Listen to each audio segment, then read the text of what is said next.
I never thought a school trip could turn into a nightmare.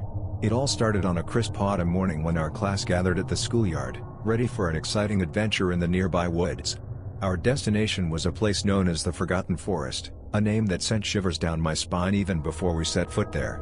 As we boarded the bus, the anticipation filled the air. The chatter of my classmates mixed with the sound of the engine, creating an odd melody that masked the eerie silence of the forest that awaited us. We arrived at our destination, and the moment I stepped off the bus, a chilling breeze whispered through the trees, causing the leaves to rustle with an otherworldly voice. Our teacher, Mrs. Collins, led the way, her confidence hiding any apprehension she might have felt. The path into the forest was narrow, lined with ancient, gnarled trees that seemed to reach out with twisted branches, as if eager to pull us into their darkness. I couldn't shake the feeling that we were being watched, as though unseen eyes peered at us from behind the veiled curtain of foliage. As we ventured deeper into the forest, the light diminished, replaced by a murky gloom that settled around us. Shadows danced on the forest floor, whispering secrets we couldn't decipher.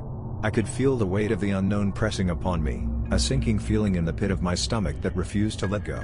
Mrs. Collins called for a break, and we gathered in a small clearing. It was then that I noticed a strange symbol etched into the bark of a nearby tree.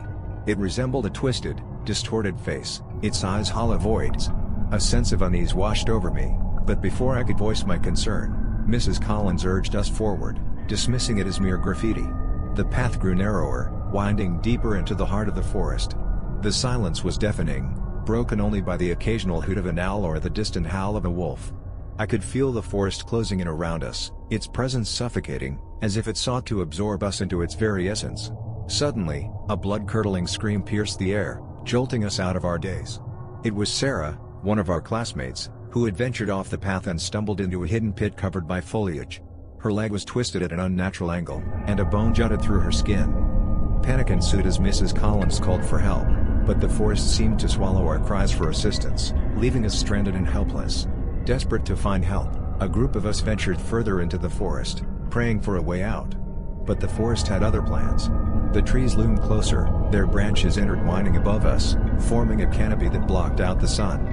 The ground grew treacherous, with gnarled roots and slippery moss, trying to trip us with every step. We stumbled upon an old cabin hidden amongst the trees. It stood weathered and decrepit, a silent sentinel of forgotten tales. Reluctantly, we entered, hoping to find a phone or any means of communication. The air inside was thick with the scent of decay, and a sense of foreboding settled upon us like a heavy fog. As we explored further, we discovered an old journal, its pages yellowed and brittle.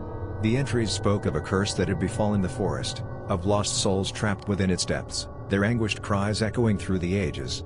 We were trapped in a nightmare, caught between the living and the dead. That night, as we huddled together in the cabin, the forest came alive. Ghostly apparitions danced outside the windows, their pale faces twisted in eternal agony. Unearthly whispers filled the air, taunting us, promising our doom. The cabin shook, as if possessed by an otherworldly force, and we realized that escape was impossible. Days turned into nights, and the line between reality and nightmare blurred. We became mere puppets in the forest's cruel game, its grip on us tightening with every passing moment. Some of us vanished without a trace, their fates forever entwined with the cursed woods. I am the sole survivor, haunted by the memories of that ill-fated school trip. The forgotten forest took its toll, leaving scars both seen and unseen. I am forever marked by its darkness, a reminder that some horrors are best left untouched, forgotten in the depths of our nightmares.